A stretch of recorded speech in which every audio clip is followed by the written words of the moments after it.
Sveiki gyvi, mėlyjeji Alko klausytojai ir žiūrovai.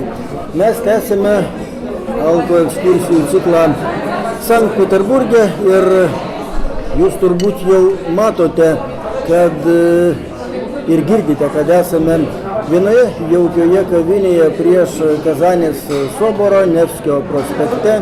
Ši kavinė vadinasi pas Zingerį ir yra knygų namuose, kurgi daugiau susirinkti, jeigu ne knygų namuose ir būtent pas Zingerį. Daugeliu turbūt Zingeris kelia tam tikrus sentimentalius prisiminimus ir mano šeimoje taip pat buvo siuvimo mašina tokiu pavadinimu. Žaisdavau su ją būdamas mažas. Galbūt kada nors vėl grįšiu prie tų žaidimų, tik tai šiek tiek vėliau. Na, o susirinkome mes šitoje kavinėje neatsitiktinai, nes būtent čionai gimė vienas geras projektas, kuris dabar yra įgyvendinamas ir kuris, aš neabejoju, turės tęsinį.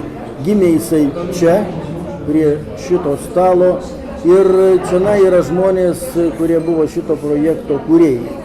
Tai Rusijos lietuvių bendruomenės pirmininkas, Sankt Peterburgo lietuvių vadovas profesorius Gintautas Želvys, laba diena profesoriau, bei Čiurlionio nacionalinės Mikalojaus Konstantino Čiurlionio menų mokyklos direktorius Romualdas Kondratas, laba diena direktoriau. Ir štai šitie du žmonės pradėjo, o kiti du žmonės padėjo arba padeda.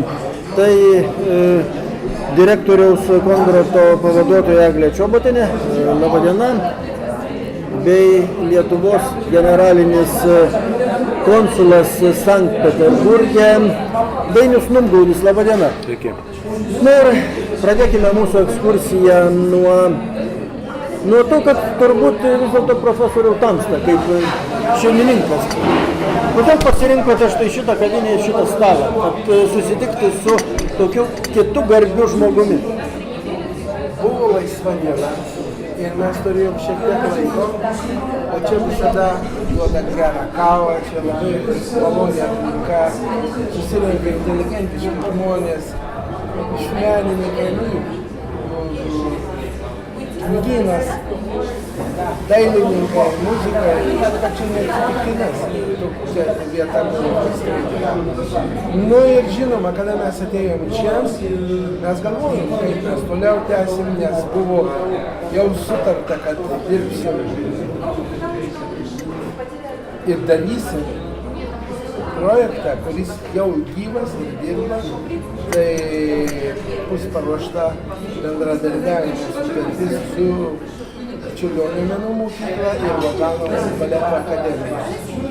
Nu, čia viena dalis yra Čiurlionio menų mokyklos. Ir tada pagalvojau, reikia dabar toliau, jeigu yra baletas, tai turi būti instrumentalistai.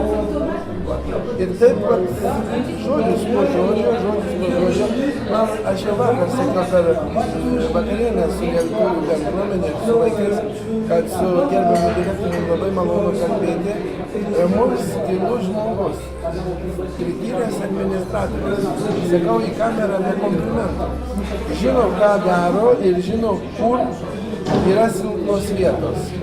Ir jis tada išklausys, sako, čia viskas labai gerai, bet čia reikia pasižiūrėti, kaip į tą reikalą pasižiūrės Lietuvoje. Nu tai vat pirmu atveju Lietuvoje labai gražiai pasižiūrėjom, kada mes pasirašėm su Lozano akademijos sutartį ir gėjau per lietuvių bendruomenę ir tada gerbiamas kancleris Dainius Numgaudis labai daug padėjo ir atvažiavo 40 vaikų, kurie šoko. Vilniuje buvo atviros pamokos, atvažiavo dėstytojai į Vilnių ir Vilniaus mokytojai irgi važiavo į Peterburgą, prasidėjo toks geras darbas medžiagoje. Taigi čionai gimė tas projektas, susitikus jums ir, kaip jūs sakėte, ramiam, tyliam, inteligentiškam žmogui Čiurlionio menų mokyklos direktoriui. Direktoriau, o kodėl Peterburgas?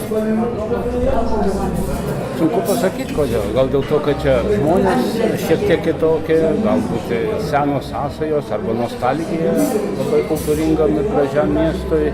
Gal dėl to, kad ilgus metus tai buvo Rusijos sostinė, kur tas visas kultūrinis sluoksnis yra išlikę.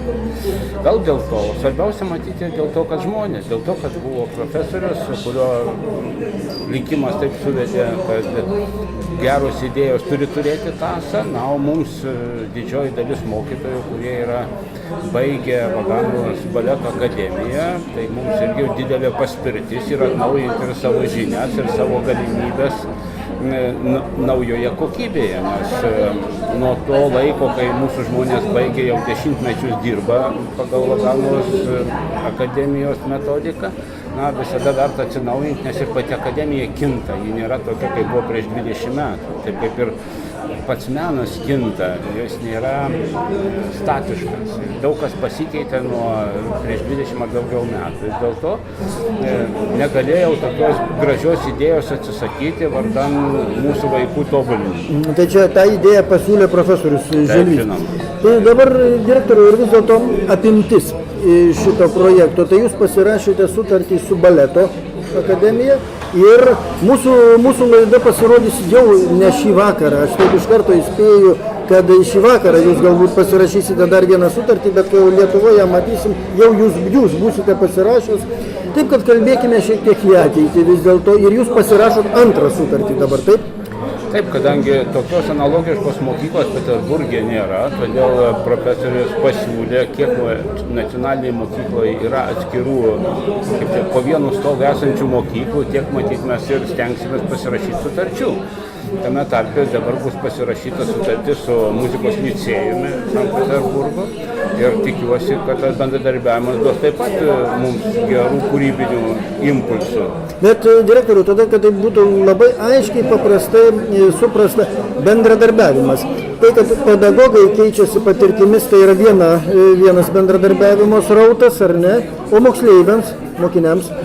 Moksleiviams bendri projektai, kurių mes dar visų negalime apibrėžti, nes mes nesitikim, kad tas bendradarbiavimas tęsis metus ar dvejus. Mes tikimės, kad tai bus dešimtmečio bendradarbiavimas, jeigu tikrai mums pavyks taip stipriai surišti tarpusavyje žmonių likimus galbūt, kad jie toliau galėtų tęsti, nes galimybės vaikų yra beribės. Šitoje vietoje mes galime galvoti apie vasaros muzikos akademijas, mes galime galvoti apie bendrą simfoninį orkestrą, mes galime galvoti apie bendras poilsio bazes, mes galime galvoti apie bendrus koncertus arba pasikeitimo koncertai. Čia veiklai yra labai daug, kad tik tai mums užtektų lėšų visiems sumanimams įgyvendinti. Pone Numgaudi, kokie dabar yra bendradarbiavimo arba kultūrinio bendradarbiavimo tarp Lietuvos ir Sankt Peterburgo ryšiai? Kokios apimtys? Neslėpkime, mes čia esame visi savi žmonės, Lietuvos-Rusijos santykiai ypatingai yra paaštrėję per pastaruosius metus. Ar sumažėjo kultūrinis bendravimas? Na, žinote, santykiai yra toks dalykas, kad abi pusės nori to norėti. O kultūros srityje, net pačiais prašiausiais laikais, kultūros ryšiai nenustoja vystytis, todėl kad vis tiek, kaip ten bebūtų, mes gyvename atvirame pasaulyje, atviroje visuomenėje ir kai yra sudėtinga kalbėtis kokiamis nors kitomis temomis, kultūra, mokslas, švietimas yra tos sritys, kuriuose ne tik, kad galima, bet ir privalome kalbėtis. Todėl, kad vis dėlto pagrindinis dalykas yra žmogaus tarpusavio santykiai su savo kaimynu, žmogiškai santykiai, o kultūra yra tas sritis, kurioje mes tiesiog privalome bendradarbiauti tam, kad vienas kitą pažintume, kad vienas kitą suprastume, kad suprastumėm, kodėl elgiamės ar mąstume būtent taip, o ne kitaip. Ir iš kitos pusės, jeigu jau Rusijoje kur nors kalbėtis apie kultūrą, tai Peterburgas tai yra pati ta vieta, kuri iš tikrųjų visiškai kitokia negu kad visa Rusija. Tai nereiškia, kad kitur yra blogiau, tiesiog kitur yra kitaip. Jūs labai diplomatiškai pasakėte.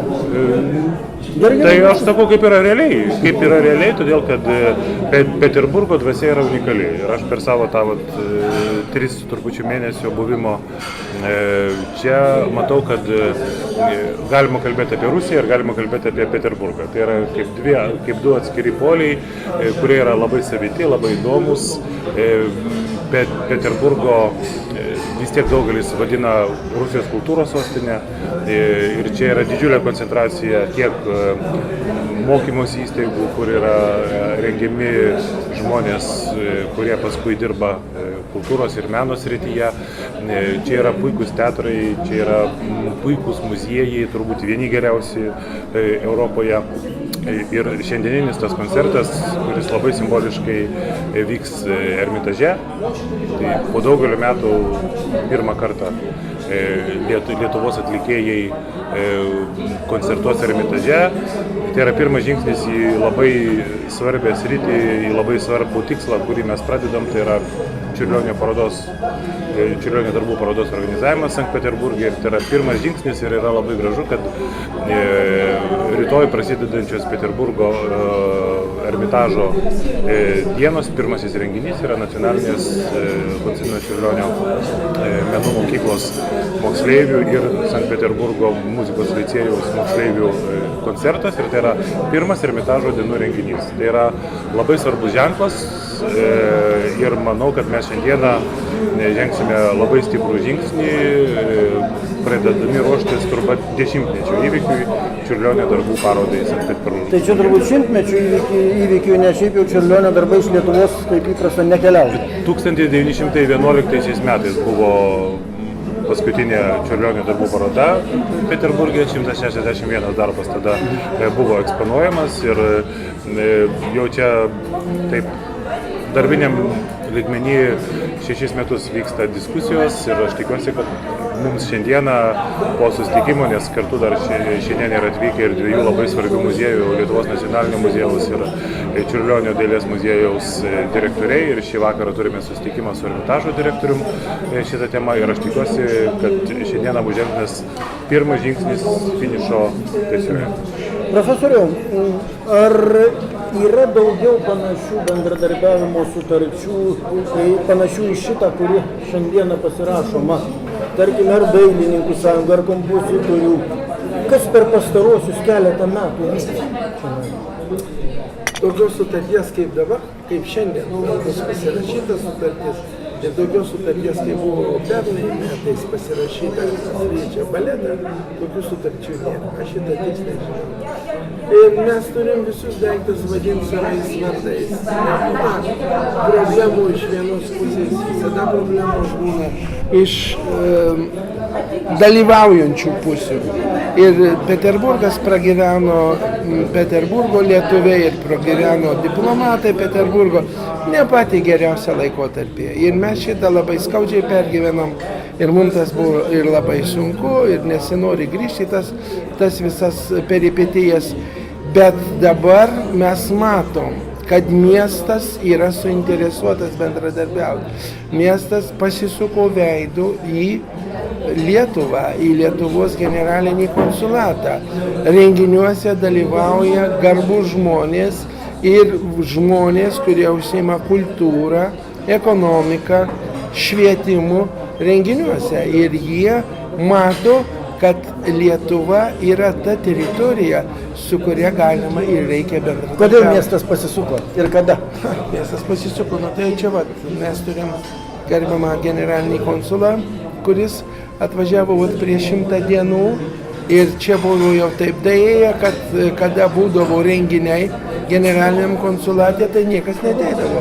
3., 4., 5. sekretorius ateidavo į tokius renginius. Ir ten buvo problemų su generaliniu konsulatu. Jo, ten buvo problemų su generaliniu konsulatu ir konkrečiai su generaliniu konsulu. Daug dievė jam sveikatos ir kad viskas būtų labai gerai, bet mes iš tikrųjų esam dėkingi ir mes lietuviai. Mums ne tas pats, nes čia yra mūsų teritorija, čia yra mūsų namai, čia yra vieta, kur mes visi pripratę buvom rinktis. ir bėdos, ir džiaugsmai buvo surišti su konsulatu ir va dabar va grįžta šitą tradiciją. Žinoma, tai priklauso nuo vadovo, nuo generalinio konsulo ir generalinio konsulo lygmuo mieste yra labai aukštas. Nes Lietuva tai yra ta valstybė, kuri, čia visada apie tai kalbama, kad tai yra viena iš tų Pabaltijos šalių, kuri turėjo savo valstybingumą.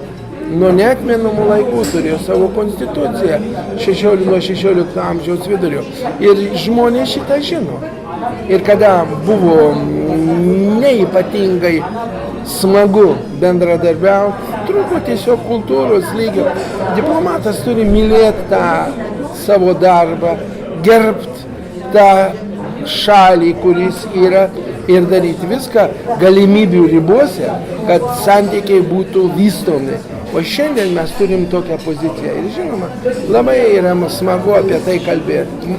Gerai, gerbiamas konsulė, jau jūs daugiau kaip 100 dienų, ar šiandieną 100 dienų. Tai jeigu jūs šią dieną pragyvensit, tas fatališkas Napoleono 100 dienų skaičius bus peržengtas ir jūs gyvuosit. Lemiama diena? Na, tam tikrą prasme, bet žinot, kiekviena diena yra svarbi, nes dienos yra aiškios, kad yra lygiai 3 metai kadencija ir praktiškai ką kiekvieną dieną padarysi, negali atidėti. Be abejo, tai mes dar tada... Taip, kad čia yra svarbi diena. Puiku, apie tuos ateities planus mes tada dar šiek tiek šnektelėsime, aš dabar jau kreipsiuosi į Eglę.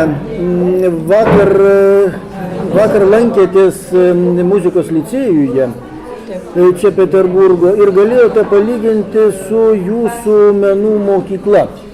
Ar taip galite man taip tiesiai, atvirai, mandagiai pasakyti, kieno gaudai tas palyginimas ir koks jisai? Ką pamatėt, ką supratot ir kokia nauda bus jums ir Peterburgo žmonėms? Na, šiaip buvom labai trumpai. Tai nesvarbu, bet pirmas įspūdis žinote, koks yra svarbus. Tai be abejo labai jaučiamės išdidžiai, galėčiau taip pasakyti, nes mūsų mokykla išties šiandien yra aukštumoje. Turime puikią bazę ir labai geras sąlygas darbui vaikams, tai dėl šito mes nepaprastai džiaugiamės. O dėl tos galimybės, kad šiandien čiurlioniukai yra čia, tai žiūrime kaip į nepaprastai didelį ir labai reikšmingą perspektyvą. Ir kad jie šiandien yra čia simboliškai švenčiant, tarkim, Čiurlionio 140-asias metines, tai turbūt yra dvigubai simboliškai. Ir visos perspektyvos, kurios atsiveria, tai turbūt yra neįkainojama. Ir tie vaikai atsivers kaip didžiausią dovaną savo gyvenimą, koncertuoti šiandien čia ir turėti galimybės ateities projektų. Na gerai, tai yra, sakykime, vienas dalykas, tai yra tos nepaprastai geros erdvės, kurias turi Peterburgas. Salės, erdvės, publika, labai svarbu, pedagogai. Bet dabar aš bandau kaip paprastas žmogus suvokti mokiniai. Tai kaip jie stovyklose susitiks, bendraus, ar čia atvažiuos keliom savaitėm pasimokyti pas Peterburgo pedagogus, o Peterburgo vaikučiai važiuos į Vilnių. Kaip tas viskas konkrečiai vyks? Nu, mes labai planuotume, mes labai norėtume, kad Jeigu norėsite, tai ir bus. Labai svajotume, kad pedagogai pirmoji turėtų galimybę pasikeisti savo patirtimi. Ar mūsų pedagogai galėtų čia pabūti vieną kitą savaitę, ar jų pedagogai mūsų mokykloje, pamokose, pasidalinti savo meistriškumo pamokomis ir žiniomis. Vaikai galėtų, kaip direktorius minėjo, dalyvauti bendruose projektuose, tarkim, vasaros stovykloje, bendruose koncertuose, kas ir šiandien beje nuskambės kartu. Bet mes galime kurti kolektyvus kartu. Tai va čia būtų nepaprastai įdomu. Atstumas netrukdytų kurti kolektyvų? Manau, kad ne. Manau, kad O kaip reikia? Mokykla turėjo puikų pavyzdį Lietuvos Austrijos simfoninį orkestrą prieš keletą metų. Kaip viskas vyko tada? Profesorius Saulius Sandėckis vadovavo tam jungtiniam kolektyvui ir 3 metus iš eilės rugsėjo pradžia buvo, man asmeniškai tai buvo, yra tokie patys šviesiausi prisiminimai.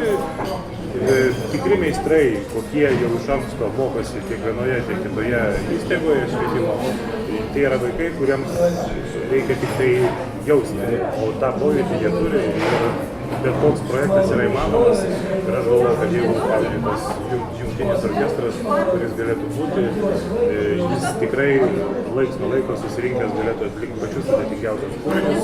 O mes tikrai kiekvienos, tiek kitos šalies kultūroje turime kūrinių, kuriuos jungtinis orkestras norėtų ir galėtų atlikti.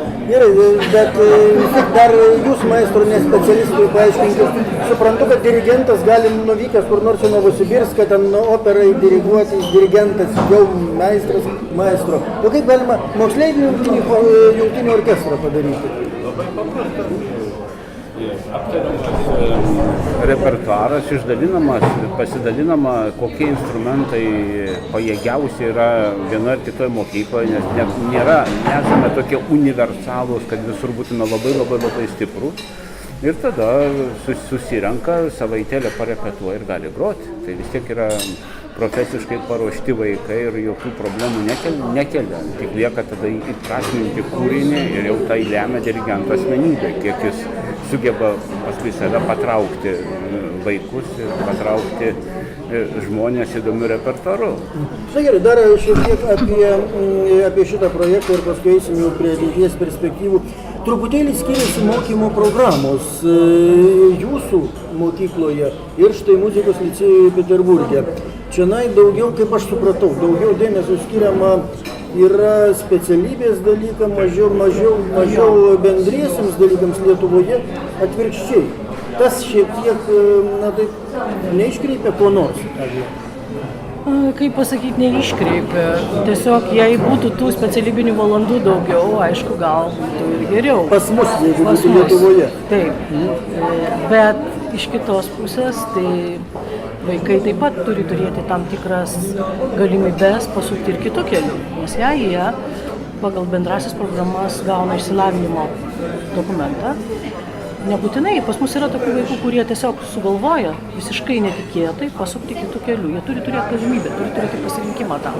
Ir dėja įstatyminė bazė yra tokia, kad jie turėtų, kaip sakant, galimybės rinktis.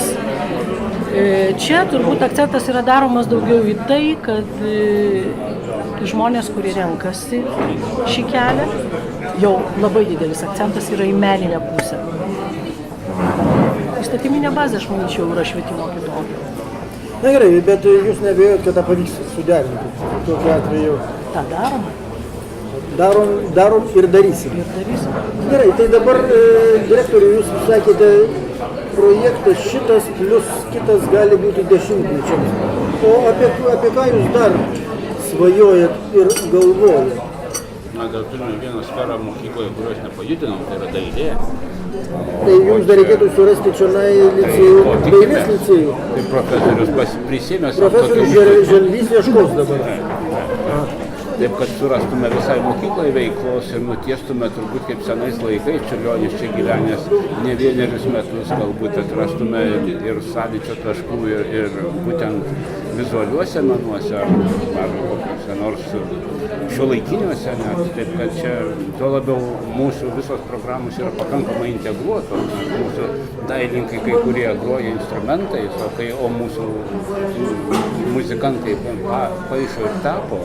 Kaip tikrai čiurlioniečiai.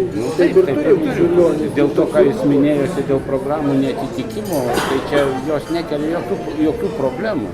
Tiesiog mes turime kitokį požiūrį tam tikrus dalykus, nes mums labiau rūpi vaikų toks erudicija, jų toks platesnis suvokimas meno, nes tikras menininkas jis formuosis ne vidurinėje mokykloje arba kaip mūsų gimnazijoje, formuosis aukštojoje mokykloje, o mes turime sudėti visus pagrindus jam tuo tapti. Šitai licėjai šiek tiek eina kitą kryptimį, matyt, tam tikri savitumai gal yra labai gerai, nes licėjai, pavyzdžiui, turi ir liaudies instrumentus, ko mes neturime.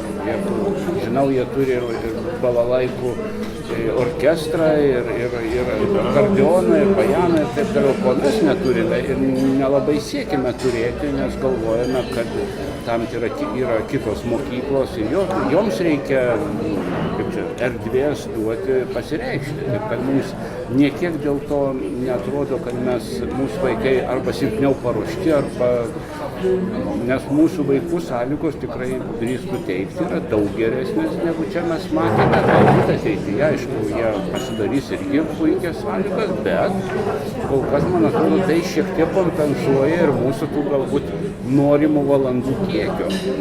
Tai artėjame prie pabaigos, profesoriau.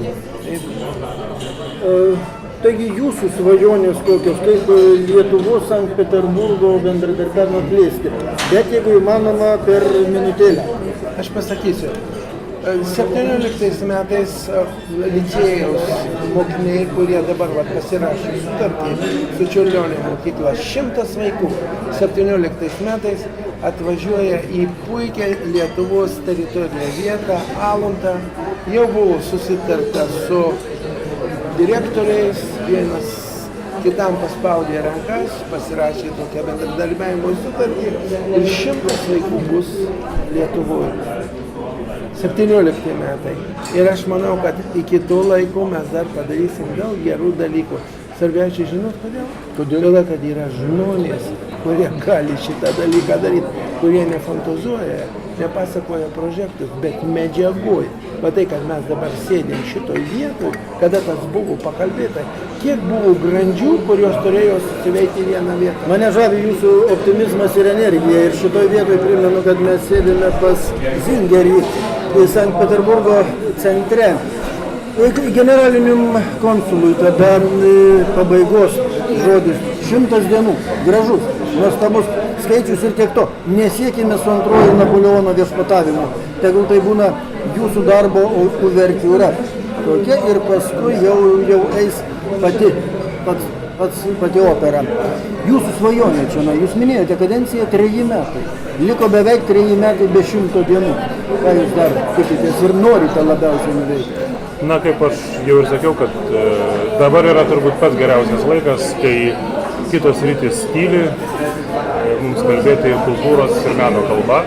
Ir turbūt taip jau ir natūraliai susiklostys, kad daugiausia kurį laiką bus dirbama šioje srityje, bet mes turim neužmiršti apie tai, kad nežiūrint į sudėtingą situaciją, verslas vystosi, apie 40 lietuvių gana aktyviai dirba versle ir yra pasiekę gana neblogų rezultatų, galbūt jie mažiau reiškiasi ir mažiau giriasi šituo ir jie yra mažiau matomi, bet mes tai paskaičiavom, kad apie 4 milijonus eurų lietuvių verslininkai dirbantis Peterburge, apie 4 milijonus eurų vien mokesčius moka Lietuvoje, įvairius užsakymus darydami, sukurdami darbo vietas ir galvoti, kad jokių santykių nėra ir kad viskas yra sustoję, tai yra visiškai netiesa.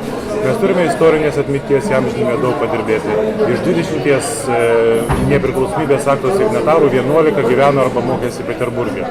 Ir artėjant Lietuvos valstybingumo 100-mečiui, taip pat yra Marios darbų, taip kad iš tikrųjų galima bus dar daug kartų susitikti ir apie tai pasikalbėti, kaip mums sekasi. O aš tikiuosi, kad mes susitiksime Peterburge, atvyksime čionai, gal pas Zingerį, gal kurioje kitoj vietoj ir apie jūsų darbus kalbėsime, gerbėmėjai, taip kad aš dėkoju už šitą mūsų pašnekesį.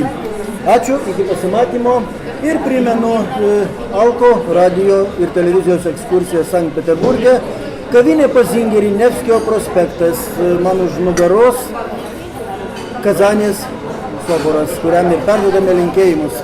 Iki pasimatymo.